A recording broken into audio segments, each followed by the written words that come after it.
तो आगे चलते हैं। तो एक सिंपल सा क्वेश्चन करते हैं कि what energy should be given to a satellite at pole. Satellite का मास हम मान लेते हैं to install to place it in an orbit of height r। इसको एक ऑर्बिट में डालना, इसकी हाइट r, उसको कितनी एनर्जी देनी पड़ेगी।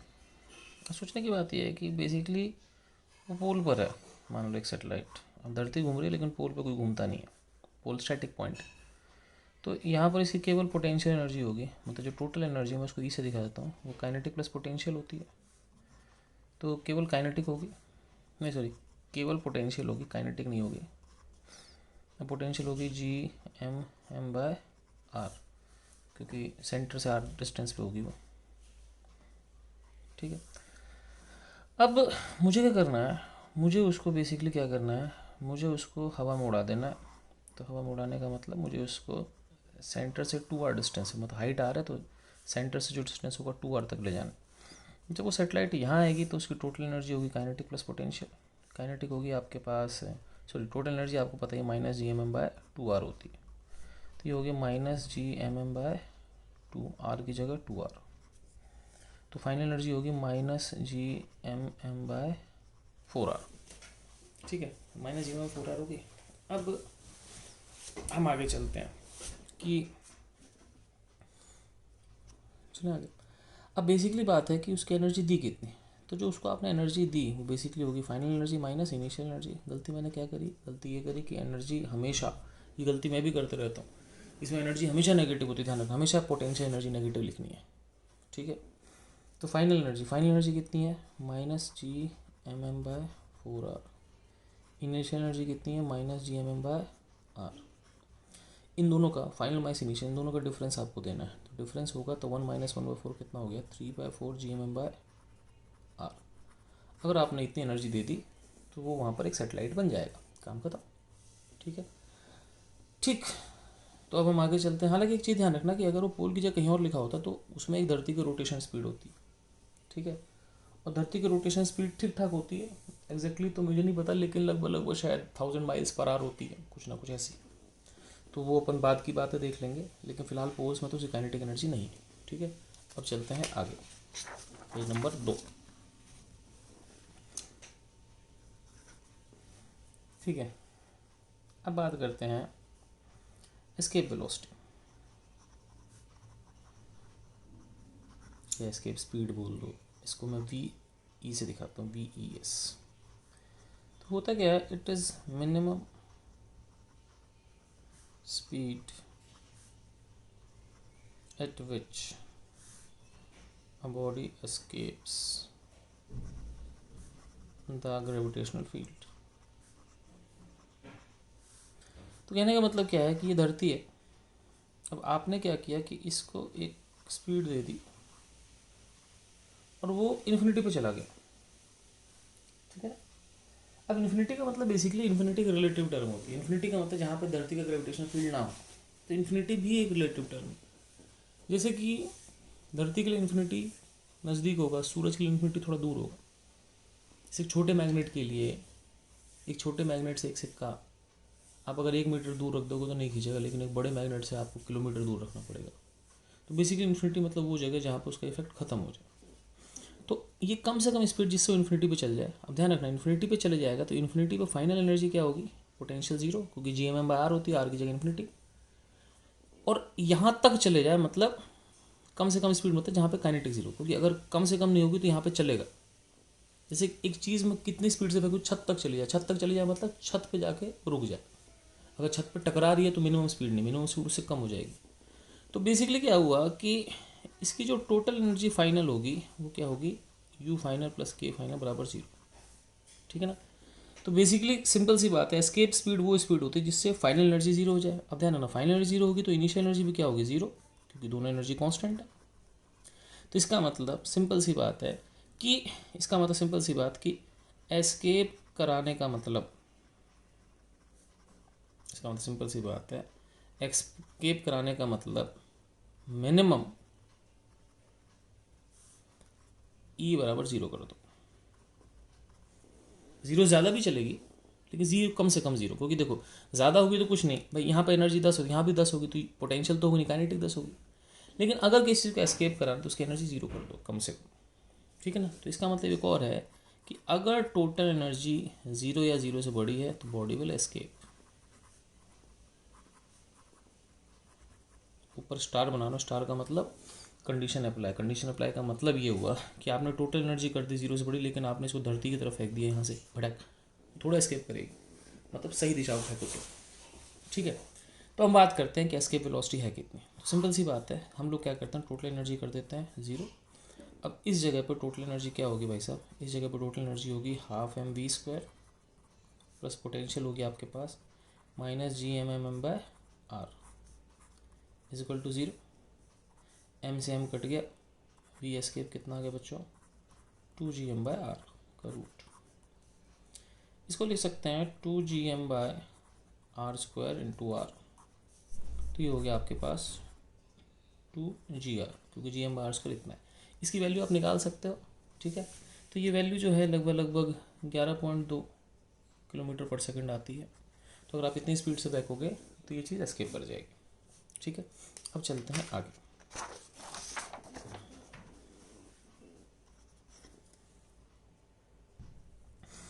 अब एक सिंपल सा क्वेश्चन करते हैं। मान लो कि जैसे कि सपोज कोई चीज़ धरती के सेंटर से आर डिस्टेंस पर है, तो पूछ रहा है कि यहाँ एस्केप स्पीड क्या होगी। तो एस्केप स्पीड मतलब इन्फिनिटी पे जाना है, तो इसका मतलब इन्फिनिटी पे एनर्जी क्या होगी, जीरो। क्यों, क्योंकि मिनिमम के लिए काइनेटिक जीरो, पोटेंशियल जीरो। तो अगर आर दूरी पर है तो एनर्जी बराबर जीरो। एनर्जी क्या होगी, half m escape square minus GMM by r, है ना, जीरो। तो वी एस्केप कितना हो गया, 2 GM बाय आर। और GM बाय आर, ठीक है ना, ये रूट GM बाय आर आपको याद होगा कि ऑर्बिटल वेलोसिटी होती है। Root GM by r satellite की ऑर्बिटल वेलोसिटी, ठीक है।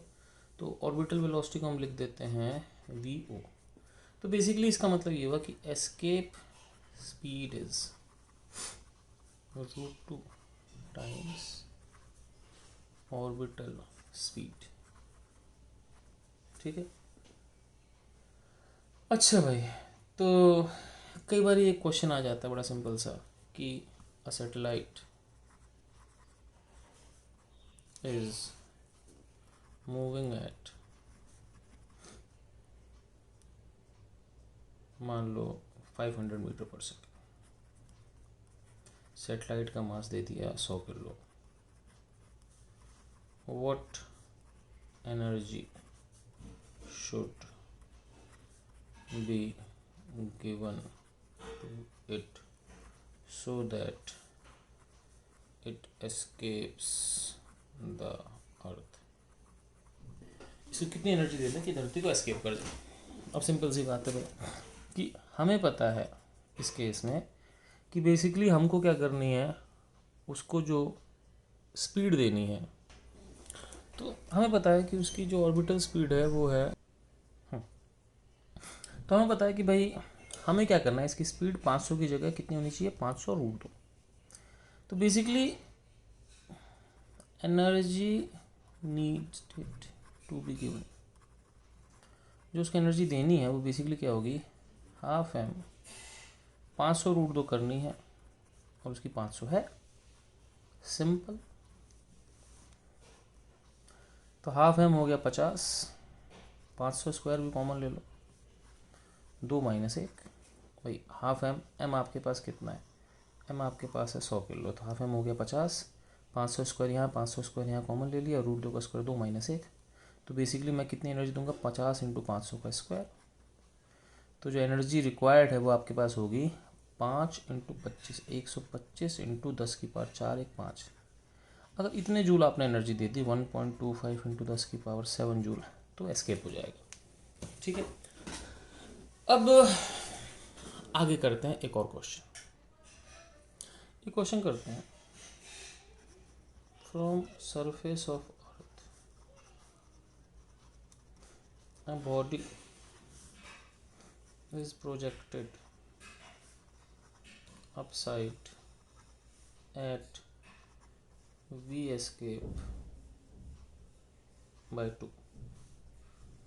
Find maximum height reached by the body. ये बॉडी कितनी हाइट तक पहुंचेगा अगर उसको एस्केप वेलोसिटी बाई 2 से ऊपर फेंकते हैं? तो एस्केप वेलोसिटी से फेंकते तो इन्फिनिटी तक चले जाता, अब एस्केप बाई 2 से फेंका, सिंपल सी बात है। ये आपके पास आर है, आपने एस्केप बाई 2 से फेंका, तो हाइट पूछिए, तो जो भी हाइट होगी सेंटर से डिस्टेंस आपके पास जाएगा, यहाँ तक पहुँच के रुक गई, सेंटर से डिस्टेंस जाएगा आर प्लस एच। ठीक है, अब हम लोग देखते हैं कि कितनी हाइट तक पहुंचेगा, तो बेसिकली एच निकालना है। ठीक है, तो बस एनर्जी इक्वेट करते हैं, यू इनिशियल के इनिशियल बराबर U final plus Q final. U initial होगा minus G M M by R, K initial half M V escape by 2 का square, U final minus G M M by छोटा R, K final 0। ठीक है, M M M काट देते हैं, minus G M by R plus V escape होता है √2 GM/, तो 1/2, ये 1/4 और एस्केप होता है √2 GM/r, तो √2 GM/r का रूट हट गया, 2 GM/r is equal to minus GM/r, 2 से 2 कट गया, GM उड़ा दो, minus 1/r plus 1/4r is equal to minus 1/r। एक 1/r is equal to 1/r minus 1/4r, 4r गया, 4 माइनस 1 3/4r, तो छोटा r हो गया 4r/3। अब जो r होगा आपके पास वो r प्लस एच होगा, तो h कितना हो गया 4r/3 माइनस r, तो हाइट कितनी होगी r/3। इसका मतलब कि इसकी जो हाइट जाएगी वो r/3 जाएगी, तो r/3 हाइट तक जाके वो रुक जाएगा।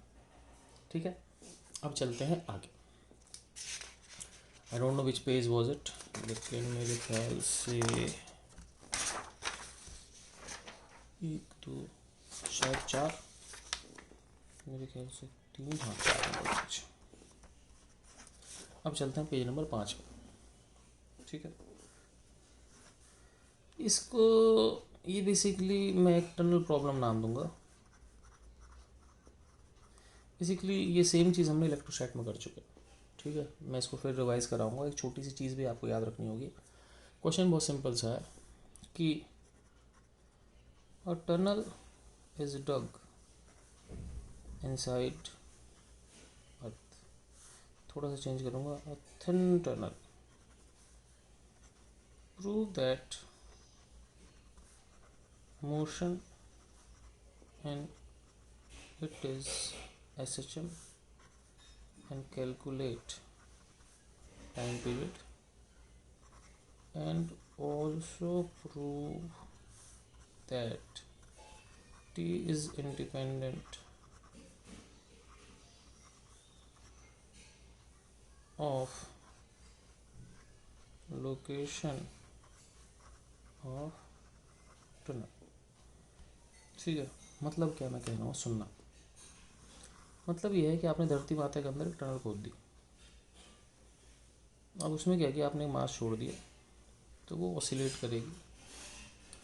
तो हमको क्या प्रूव करना है कि ये टनल कहीं भी हो टाइम पीरियड सेम रहेगा, ये मोशन SHM रहेगी, और ये टाइम पीरियड कितना होगा ये बताना है। ठीक है, तो लेट्स सी, इस लेक्चर का ये लास्ट क्वेश्चन है।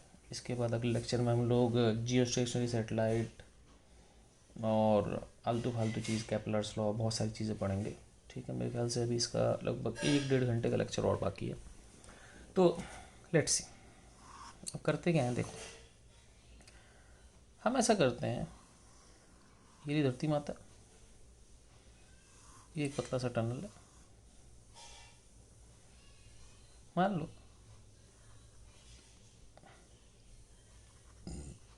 ये सेंटर से पोजीशन है, मीन पोजीशन बोलते हैं इसको।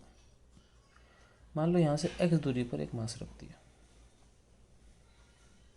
ठीक है, ये x हो गया। मान लो जो टनल है वो किसी सेंटर से y हाइट पे है और ये डिस्टेंस मान लो छोटा r है। अब इसे धरती माता अपनी तरफ खींच रही है,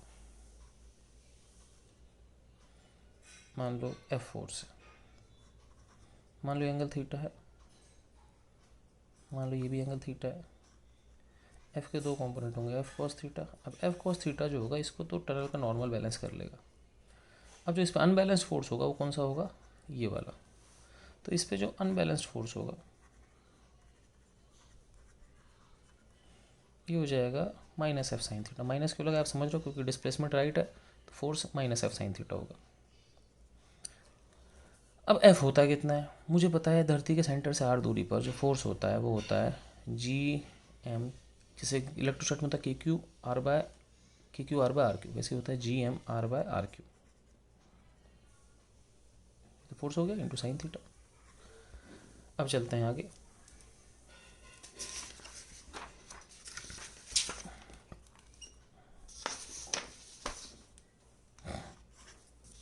ठीक है। तो हम लोग लिखते हैं नेट फोर्स बराबर minus G M r by are cube into sine theta.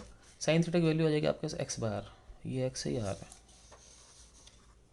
ये कट गया आपके पास, तो minus G M by are cube into x, ठीक है। अब सोचने की बात है कि G M by are cube constant है, तो इसका मतलब फोर्स जो है एक्स के माइनस एक्स के प्रोपोर्शनल आ गया। जैसे ही फोर्स माइनस एक्स के प्रोपोर्शनल आया तो उस केस में क्या हुआ बच्चों, उस केस में ऐसा हुआ कि ये हो गई S H M. S H M हो गया तो टाइम पीरियड कितना होगा, तो टाइम पीरियड निकाल लेते हैं। लेकिन बस एक छोटी सी गलती होगी मेरे से, वो गलती ये हो गई कि बेसिकली फोर्स जो होता है वो क्यू ही होता है इलेक्ट्रोस्टैट में, और ई होता था K Q X by K Q R by are Q. तो फील्ड में क्यू भी तो मल्टीप्लाई होगा, तो इसका मतलब कि ये तो हो गया फील्ड, तो इसमें मास भी मल्टीप्लाई होगा, एफ बराबर क्यू ई, तो यहाँ पर एफ बराबर एम ई, तो एक एम मल्टीप्लाई होगा। ऐसे ही एक एम यहाँ मल्टीप्लाई कर देते हैं और एक एम यहाँ मल्टीप्लाई कर देते हैं, तो नेट फोर्स हो गया मेरे पास minus G M M by are cube into X, ये ऐसे जम हो गया। अब टाइम पीरियड होता है बराबर माइनस के एक्स होता है, टाइम पीरियड होता है 2 पाई रूट एम बाय के। 2 पाई की जगह 2 पाई, एम की जगह एम और के की जगह G M M by are cube. M से एम कट गया, टाइम पीरियड आ गया 2 pi R cube by G M, ठीक है। इसमें से एक आर स्क्वायर को नीचे ले आओ तो G M by R square वो हो जाएगा आपके पास, G M by R square हो गया ना जी, 2 pi R by G answer आ गया। ये वैसे ही जैसे 2 pi L by G pendulum का होता है, ऐसे 2 पाई आर बाय जी, ठीक है। अब सोचने की बात यह है कि इससे कोई फ़र्क नहीं पड़ता कि y कितना है, y का कहीं जिक्र ही नहीं। इसका मतलब क्या हुआ कि this time period is independent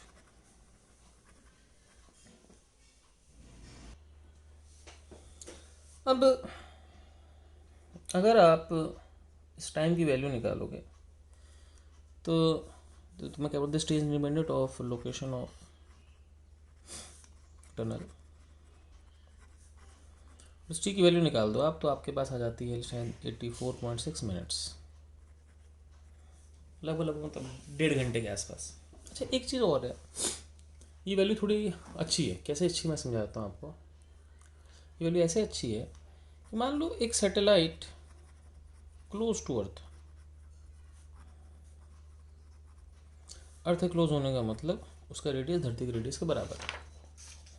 तो इस केस में क्या होगा, आपके पास टाइम पीरियड होता है, क्या होता है टाइम पीरियड मुझे भी याद नहीं, वेलोसिटी मुझे याद है, वेलोसिटी होती है जी एम बाय आर, छोटा आर होती है बड़ा आर हो जाएगा, ओमेगा होता है V by R, G M by R cube. यहाँ पे इसका रेडियस क्योंकि धरती के पास है इसलिए उसका रेडियस धरती के रेडियस के बराबर है, time period 2 pi by omega होता है, 2 pi R cube by G M. ये भी 2 पाई आर बाई जी। तो आप ये देखो कि बेसिकली एक सैटेलाइट, ठीक है, और एक टनल के अंदर जो चीज़ चल रही है दोनों का टाइम पीरियड सेम होगा। तो इसका मतलब अगर एक सैटेलाइट धरती के बहुत पास चल रही है और एक टनल में एक पार्टिकल को छोड़ दिया जाए तो दोनों का टाइम पीरियड सेम होता है, ठीक है, दोनों का टाइम पीरियड एग्जैक्टली सेम होता है, ठीक है। इसका मतलब ये हुआ कि सपोज कि अगर मैं धरती में एक टनल बना दूँ, ठीक है, और यहाँ से एक मास को छोड़ दूँ और एक सैटेलाइट को यहाँ से छोड़ दिया जाए, ठीक है, तो ये सैटेलाइट भी घूम के आएगी, ये पार्टिकल भी घूम के आएगा, ये दोनों घूम के साथ साथ मिलेंगे। तो t बराबर 0 पे ये यहाँ थी और t बराबर 84.6 पे भी यहीं पे होंगे, ठीक है। तो इस दोनों केस में इन दोनों का टाइम पीरियड सेम होता है। तो ये इम्पोर्टेंट है, आप इस टाइम पीरियड को रट लो कि t बराबर 84.6 मिनट दो चीज़ों का टाइम पीरियड होता है, टनल का SHM और दूसरा दूसरा दूसरा किसका दूसरा सैटेलाइट नियर अर्थ। इन दोनों का टाइम पीरियड एग्जैक्टली सेम होता है, ठीक है बच्चों। ओके बच्चों, बाय, अब मिलते हैं अगले लेक्चर।